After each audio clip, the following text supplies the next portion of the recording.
اللہ الرحمن الرحیم۔ اصل میں جو دنیا ہے نا، تو اس کی حقیقت یہ ہے کہ اس میں بھی اللہ تعالیٰ سے مانگنا چاہیے، کیونکہ جب انسان کے سر پہ چھت نہ ہونا تو پھر بھی بہت سارے مشکلات ہوتے ہیں، پھر دین کی طرف تو نہیں آ سکتے۔ ہاں، جب دنیا میں بھی اللہ تعالیٰ نے سب کچھ دیا ہو، پھر بڑے آسانی سے اپنی عبادت بھی کر سکیں گے اور بچوں کی عبادت بھی کر سکیں گے۔ حضرت ابراہیم علیہ السلام فرماتے تھے کہ جب ملتا ہے تو مردوں کی طرح کھا لیتا ہوں، لیکن جب نہیں ملتا تو مردوں کی طرح صبر کر لیتا ہوں۔ اب ہے یعنی ہمیں ایک گاڑی ملی ہے اور اس کو ہم سجاتے ہیں اور اس میں 24 گھنٹے ہمارے نماز بھی قضا، کبھی وہ مطلب شو روم میں اور نخرے، تو اس میں ہمارے قرآن کی طرف بھی وہ رجحان نہیں ہے، نماز کی طرف بھی نہیں ہے۔ تو آپ خود سوچئے کہ یہ جہنم کے لیے ہمارے پاؤں کس نے باندھے ہیں؟ شیطان نے، اور وہی ساتھی بھی ہمارے شیطانی ساتھی ہیں جو ہمیں اس کی طرف مائل کرتے ہیں۔ نہ وہ خود نماز پڑھتے ہیں، نہ خود قرآن کی طرف مائل ہوتے ہیں، نہ ہمیں اللہ کی طرف مائل کرنے دیتے ہیں۔ گاڑی ہے، ضرورت کی چیز ہے، بس اس میں سب کچھ ٹھیک ہو۔ اچھا، پھر اولاد ہے۔ اولاد اس طرح ہے کہ اس کو آرڈر دو کہ بچپن میں اپنے آپ کو یعنی حدود میں رکھے، ان کو دنیاوی تعلیم بھی دو، پائلٹ بھی بنے، سارے سب کچھ کرے، لیکن ڈرائیونگ بھی کرے لیکن پردے میں۔ تو یہ دنیا کی حقیقت ہے، اور اس کی جب ہم ان چیزوں کی مطلب وہ کریں گے تو ادھر سے بھی لذت لیں گے، دنیا میں بھی لذت ہے اور آخرت میں۔ تو اللہ تعالیٰ خود فرماتے ہیں کہ جو بندے میرے لیے حدود کے اندر رہتے ہیں، میرے ملاقات کا شوق رکھتے ہیں، میرے پیچھے روتے ہیں کہ یا رب العالمین تو نے ہمارے معدے کے لیے پانی کا انتظام کیا ہے، تو نے ہماری کوتاہیوں پہ بھی اور کمزوریوں پہ بھی پردہ ڈالا ہے، لوگ ہمیں اچھا کہتے ہیں، یا اللہ جب میں بے بس پڑی رہوں گی تو اس وقت بھی تو مجھے انشاءاللہ بہت کچھ عطا کرے گا۔ اور میرے لیے کوئی آنسو بہاتا ہے اور دنیا سے بے نیاز ہو کہ وہ نماز اور اس کی دعا ہے، اور یہ نہیں کہ 24 گھنٹے بس ان کا یہ ہے کہ اولاد، میری اولاد جیسا کوئی نظر نہ آئے۔ یہ کون سی باتیں ہیں؟ جب موت آ جاتی ہے تو ساری چیزیں ادھر رہ جاتی ہیں، جوان بھی جاتے، پتہ نہیں موت کس وقت آتی ہیں۔ اور نزاع کی گھڑی میں بھی اس وقت بیداری ہے لیکن فائدہ نہیں ہے، اور وقت ایک ہے، پھر نہ اس میں آرام کا وقت ہے اور نہ رات ہے اور نہ دن ہے، ایک ہی گھڑی رہے گی قیامت تک۔ تو کیا ابھی سے جاگنا ضروری نہیں ہے کہ ہم ابھی سے جاگ جائیں؟ لیکن ہم قرآن سے نا آشنا ہیں، اور اس لیے ہم لوگ اکثر مصنوعی زاہدوں کا طریقہ اختیار کرتے ہیں، اور بے علمی کی وجہ سے کچھ اور اختیار کرتے ہیں، جو موجودہ اشیاء جو ہے دنیا کی، تو وہ ہمارے لیے جہنم کا وہ ایندھن بن جاتی ہیں۔ اگر ہم یہی جو دو بہنیں کام کر رہی ہیں ان کے پیچھے چلے جائیں تو اشیاء سے، اس دنیا کی چیزوں سے بھی انشاءاللہ فائدہ اٹھائیں گے، اور آخرت کی تیاری بھی آٹومیٹکلی ہماری رہے گی۔ تو اللہ تعالیٰ نے یہی فرمایا ہے، یعنی اس طرح ہے کہ آپ کوئی کسی لمبی سفر پہ جائیں اور بغیر کسی ترماس اس کے کولر کے آپ فالودہ کو اٹھا لیں تو فالودہ تو پگھلے گی نا۔ تو اس طرح اگر ہم نے اولاد کو اور اس دنیا کو سر پہ اٹھا لیا تو یہ تو نزاع کے وقت گھڑیوں میں ہمارے کام نہیں آئے گی۔ ابھی جو ہمارے دل کے خود سارے یہ لشکر ہیں، یہی لشکر نے باغی ہونا ہے، اور اسی لشکر نے ہمارے خلاف گواہیاں دینی ہیں۔ پھر کیا بنے گا؟ زبان تو باری ہو جائے گی، ہم تو بہت چیخیں ماریں گے، چپکلیاں بھی سنیں گے، مچھر اور مکھیاں بھی سنیں گے، رشتہ دار اگر ہمارے ساتھ کوئی بہو یا پوتا کڑا ہو وہ نہیں سنیں گے، پیاس اتنی لگے گی کہ چمچ سے اگر کوئی پانی بھی پلائے تو پیاس نہیں بجھے گی۔ 7 سمندر نبی کریم صلی اللہ علیہ وآلہ وسلم نے فرمایا ہے۔ ہمارے پیارے نبی کریم صلی اللہ علیہ وآلہ وسلم نے فرمایا کہ دنیا کی زندگی کی مثال پانی جیسی ہے، جس طرح اللہ تعالیٰ فرماتے ہیں انما مثل الحیات الدنیا کماء انزلنا من السماء، اور جس طرح ہم نے آسمان سے پانی اتار دیا ہے۔ اللہ تعالیٰ فرماتے ہیں کہ ذالک متاع الحیات الدنیا واللہ عندہ حسن المآب، لوگوں کو خواہشات کی محبت اور خوشنما معلوم ہوتی ہے، یہاں تک کہ فرمایا کہ یہ دنیا زندگی کا سامان ہے اور اللہ کے پاس بہت اچھی جگہ ہیں۔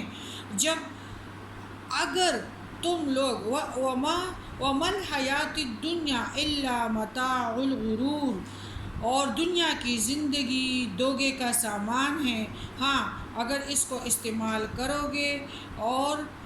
اس میں اللہ تعالیٰ کے فرما بردار رہو گے، اولاد کو بھی وہی طریقے سکھاؤ گے کہ یہی کٹنگ جو ہے یہ یہودیوں کی ہے۔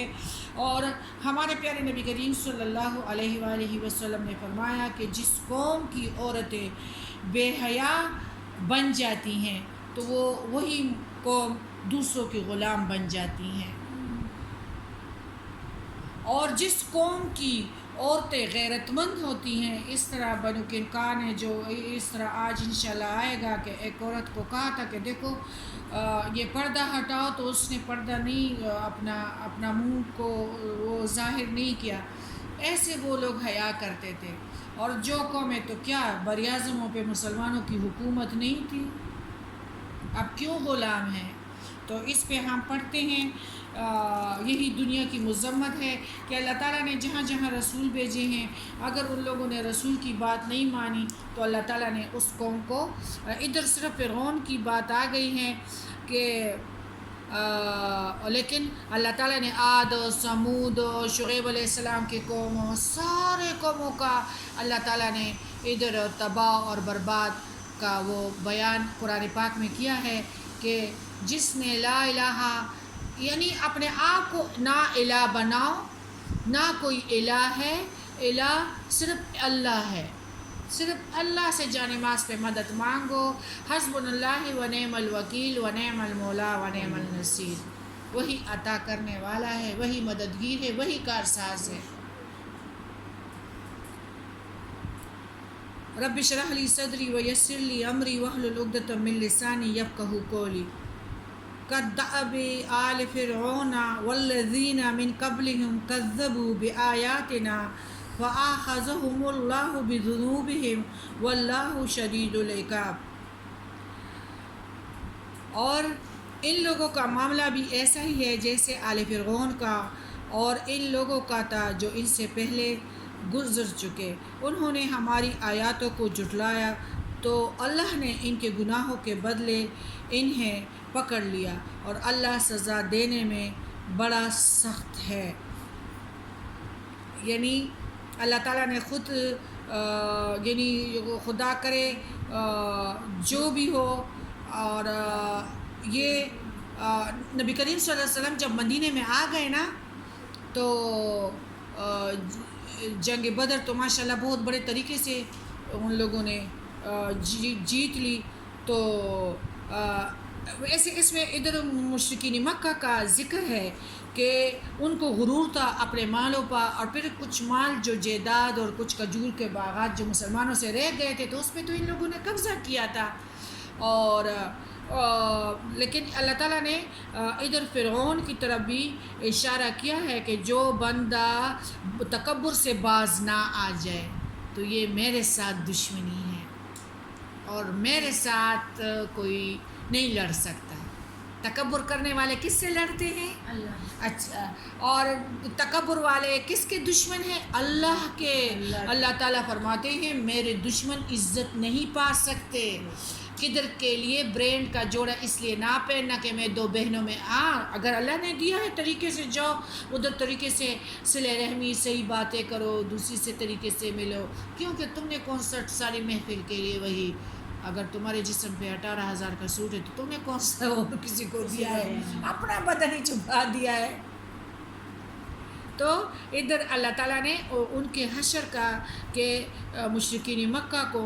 میں نے کس طرح تباہ اور برباد کیا، اور اس کے سرداروں کو جب کنویں میں پھینک دیا گیا تو نبی کریم صلی اللہ علیہ وسلم اس کنویں کو خطاب کر رہے تھے، تو اصحاب حیران ہو گئے۔ تو نبی کریم صلی اللہ علیہ وآلہ وسلم نے فرمایا کہ اب یہ ابو جہل اور سارے سرداران قریش میری خطاب کو صحیح سن رہے ہیں۔ اگر زندگی میں کوئی بہرا ہو تو وہ موت کے بعد سب کچھ سنتا ہے، یہاں تک کہ قبر میں جب چاپ قدموں کی چاپ ہے نا تو وہ بھی سنتے ہیں۔ یہاں اگر آنکھیں نہیں ہیں، نزاع کے وقت آنکھیں کام کرتی ہیں۔ اب یہاں بھول ہے، دماغ خراب ہو گیا ہے، نزاع کے وقت دماغ صحیح ہو جاتا ہے۔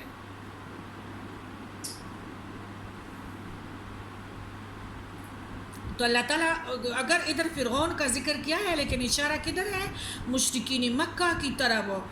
یعنی جس طرح میں آپ لوگوں کو کہتی ہوں کہ جب دودھ والے ہر بندہ اپنی طرف سے فرعونیت کر رہا ہے، اگر کوئی حسد ہے، کوئی غیبت ہے، کوئی دودھ بیچتا ہے، کوئی ماچس بیچتا ہے، کوئی شلجم بیچتا ہے، سبزی بیچتا ہے، اپنی اپنی طرف سے اپنے دھوکے کر رہے ہیں، تو وہ کیا ہے؟ فرعونیت۔ اس لیے فرعون کی بات تو آ گئی، لیکن مشرکین قریش مکہ کی طرف کہ اللہ تعالیٰ فرماتے ہیں کہ ان کو میں نے تباہ اور برباد کیا، اور ان کا حشر یہ ہوا کہ اپنے گناہوں کی وجہ سے ان لوگوں نے اپنی مطلب اپنی خود اپنے دشمن بن گئے، اور یہ لوگ اللہ اور اپنے بندوں سے دشمنی رکھنے والوں کو سزا دینے میں پھر کوئی کسر اٹھا کے نہیں رکھتا، جس طرح قریشی مکہ کو تہس نہس کیا، اور جنگ بدر جو ہے اس کے لیے فرشتے آ گئے اور مسلمان بڑی کامیابی سے وہ جیت گئے۔ پھر اللہ تعالیٰ فرماتے ہیں قُلِ الَّذِينَ كَفَرُوا سَتُغْلَبُونَ وَتُحْشَرُونَ إِلَّا جَهَنَّمَ وَبِئْسَ الْمِهَادُ قَدْ كَانَ لَكُمْ آيَاتٌ فِي فِئَتَيْنِ الْتَقَاتَا فِئَةٌ تُقَاتِلُ فِي سَبِيلِ اللَّهِ وَأُخْرَى كَافِرَةٌ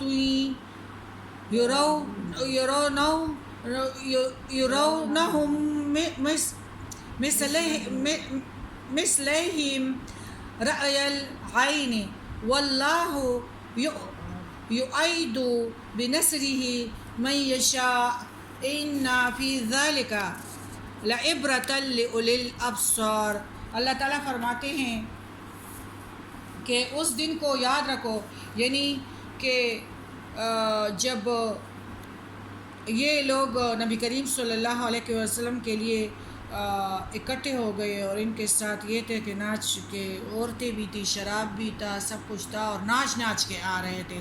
اور ہمارے نبی کریم صلی اللہ علیہ وسلم سجدوں میں پڑے تھے اور رو رہے تھے، اور اللہ تعالیٰ سے مدد 313 تھے یہ لوگ، اور یہی اللہ تعالیٰ سے دعا مانگ رہے تھے سجدوں میں، یا حیو یا قیوم برحمتک استغیث۔ پھر اللہ تعالیٰ فرماتے ہیں کہ عنقریب، یعنی ان کافروں سے کہہ دو عنقریب مغلوب کیے جاؤ گے اور جہنم کی طرف ہانکے جاؤ گے، اور وہ برا ٹھکانہ ہے، یعنی قریش مکہ کی طرف اشارہ ہے۔ جن دو گروہوں میں ٹکر ہوئی ان میں تمہارے لیے نشانی ہے، ایک گروہ وہ اللہ کی راہ میں لڑ رہا تھا، اور دوسرا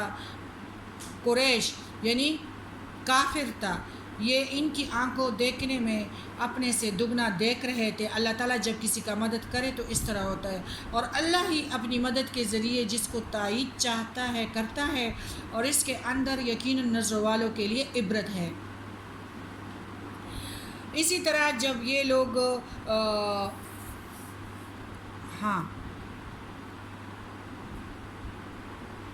جب یہ لوگ جنگ جیت گئے تو پھر ایک بنو کنقاع کا قبیلہ تھا، اور یہ لوگ سنار تھے اور لوہے اور تلواریں بناتے تھے، اسلحہ، اور یہ لوہے میں کھیلتے تھے۔ تو نبی کریم صلی اللہ علیہ وآلہ وسلم نے بھی ان کو بھی پیغام بھیجا کہ آپ لوگ آئیں اور آپ لوگ اسی کو الہ سمجھے، اور یہ جو بت اور یہ جو شرک اور یہ جو کام کرتے ہو تو یہ نہیں ہے، اسلام کے دائرے کے اندر آؤ۔ تو ان لوگوں نے یہ کہا کہ اچھا قریش جو تھے وہ اناڑی تھے اور ناشنائے جنگ مطلب ناشنا تھے، اور ہم آپ لوگوں نے ان کو اس لیے مارا کہ ان کو تو کوئی پتہ ہی نہیں تھا کہ جنگ کیا چیز ہے اور اسلحہ، ہم مرد ہیں اور ہمارے جیسے لوگوں سے تمہیں پالا ہی نہیں پڑا ہے۔ اس کے جواب میں اللہ نے پھر یہ والی آیات بھیجی کہ اللہ تعالیٰ جو ہے، جو بندے خود ہی آنکھ بند کرے تو اللہ تعالیٰ جو رسول کے ساتھ جو رسول کی بات نہ مانے تو وہ ان کے لیے تباہی ہے، دنیا میں بھی اور آخرت میں بھی۔ نہ دنیا میں نہ گھروں میں ان کا سکون ہوگا، گھروں میں ان کو اپنے ہی بے عزت کریں گے، کیونکہ ان لوگوں نے نہ حدیث پہ عمل کیا نہ قرآن پہ عمل کیا، اپنے ہی ہنگامہ ان کے گھروں میں، یعنی ان کے گھر ان کے لیے قبر بن جائیں گے، جہاں اطاعت رسول نہ ہو، اطاعت رسول اطاعت اللہ۔ تو ان لوگوں نے بھی رسول کو، یعنی پیارے نبی کریم صلی اللہ جس قوم نے بھی رسول کی اطاعت نہیں کی تو ادھر یہی ہوتا ہے جو آج کل ہمارا ماحول ہے۔ یہ بش بھی امریکہ پہ اس طرح آیا تھا، بنو کنکا بھی یہودی ہیں، ان کا کوئی نسل نہیں تھا، کوئی وہ نہیں تھا، ان لوگوں نے ہمیں موبائل دے دیا، ہمیں اپنے دین سے لاپرواہ کر دیا، اور ابھی وہ امریکہ کو بھی ایسے گردن سے پکڑتے ہیں، اور امریکہ سے لے کے پاکستان تک مسلمانوں تک یہودیوں کا چلتا ہے کہ جو وہ کہے تو وہی کام ہوتا ہے۔ تو ابھی یہ بنو کنکا بھی یہودی تھے، تو ان لوگوں نے تو جواب یہ دے دیا حضرت محمد صلی اللہ علیہ وآلہ وسلم کے وہ اناڑی تھے اور ہم تو مرد ہیں۔ اس طرح یہ لوگ جو ہے ابن ہشام فرماتے ہیں کہ ایک عورت بنو کنکا کے بازار میں کچھ سامان لے کر آئی اور بیچ کر کسی ضرورت کے لیے ایک سنار کے پاس جو یہودی تھا بیٹھ گئی۔ یہودی نے اس کو کہا کہ چہرہ کھلواؤ، اس نے انکار کر دیا۔ اس پر اس سنار نے چپکے سے اس کے کپڑے کا نچلا کنارے پچھلی طرف باندھ دیا اور اسے کچھ خبر نہ ہوئی۔ جب وہ اٹھی تو اسے بے پردہ ہو گئی، تو یہودیوں نے کہکہے لگانے شروع کیے اور اس پر اس عورت نے چیخ اور پکار مچائی۔ پھر نبی کریم صلی اللہ علیہ وآلہ وسلم نے اور مسلمانوں نے یعنی مدینے کا انتظام ابو لبابہ بن عبد بن منذر کو سونپا اور خود حضرت حمزہ بن عبد المطلب کے ہاتھوں میں مسلمانوں کا پیرا دے کر اللہ کے لشکر کے ہمراہ بنو کنکا کا بازار کا رخ کیا، یعنی جہاں یہ رہتے۔ انہوں نے آپ صلی اللہ علیہ وسلم کو جب دیکھا تو خود ہی قلعہ بند ہو گئے۔ آپ صلی اللہ علیہ وسلم نے ان کا سختی سے محاصرہ کیا۔ یہ جمعے کا دن تھا، شوال 2 ہجری اور 15 تاریخ 15 روز تک، اور یہی تھا کہ یہ لوگ اللہ تعالیٰ نے ان کے دلوں پہ اتنا رعب ڈال دیا، جو کل پیارے نبی کو جواب دے رہے تھے کہ ہم مرد ہیں، تو یہ اللہ کی سنت ہے کہ رسول کے دشمنوں کو عزت نہیں ملتی۔ اس پر بنو کنکا نے پھر ہتھیار ڈال دیے اور نبی کریم صلی اللہ علیہ وسلم نے ان کے جان و مال اولاد اور عورت کے بارے میں جو یعنی فیصلہ کریں گے، تو ان لوگوں نے کہا کہ وہ ہمیں منظور ہوگا۔ پھر آپ صلی اللہ علیہ وسلم نے سب کو باندھ لیا۔ پھر یہ شام کی طرف ان لوگوں نے اجازت چاہی۔ پھر یہ لوگ نبی کریم صلی اللہ علیہ وسلم نے فرمایا کہ حکم دیا کہ مدینے سے نکل جاؤ، اور میرے پاس نہیں رہو گے۔ پھر شام کی طرف یہ چلے گئے، یہی یہودی تھے جو اب، اور تھوڑے ہی دنوں بعد وہاں اکثروں کی موت واقع ہو گئی، اور نبی کریم صلی اللہ علیہ وسلم کو جو مال غنیمت اور وہی وہ جو ان کا مال اور جو تلواریں اور یہ جو ملا، تو اس کے جمع کرنے کا کام محمد بن مسلمہ کو انجام دینا پڑا۔ پھر اس طرح یہی یہودی تھے کہ نبی کریم صلی اللہ علیہ وسلم نے ان کو بھگایا، اور پھر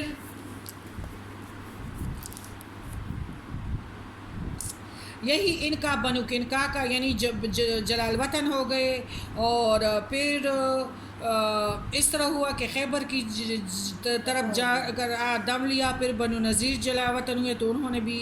خیبر کی راہ لی۔ بنو قریظہ کی باری آ گئی، بنو قریظہ جو قتل ہوئے اور لونڈی اور غلام بنائے گئے۔ پھر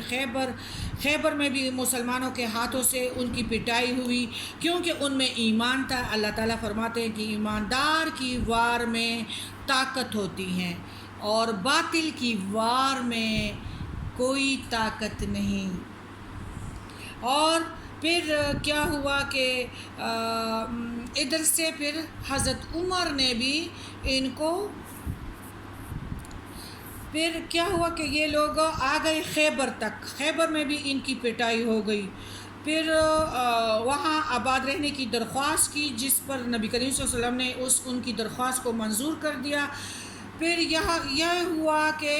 جب ان کی شرارتیں اسی طرح تھی، جب ہمارے حضرت عمر خلیفہ بن گئے تو حضرت عمر نے ان کو خیبر سے بھی نکال دیا، اور آپ دیکھیں کہ وہ لوگ کتنا زور پکڑ کر گئے ہیں یہودی، کہ امریکہ بھی مطلب ان کے اشاروں پہ چل کٹ پتلی بن گئی ہیں۔ زُيِّنَ لِلنَّاسِ حُبُّ الشَّهَوَاتِ مِنَ النِّسَاءِ وَالْبَنِينَ وَالْقَنَاطِيرِ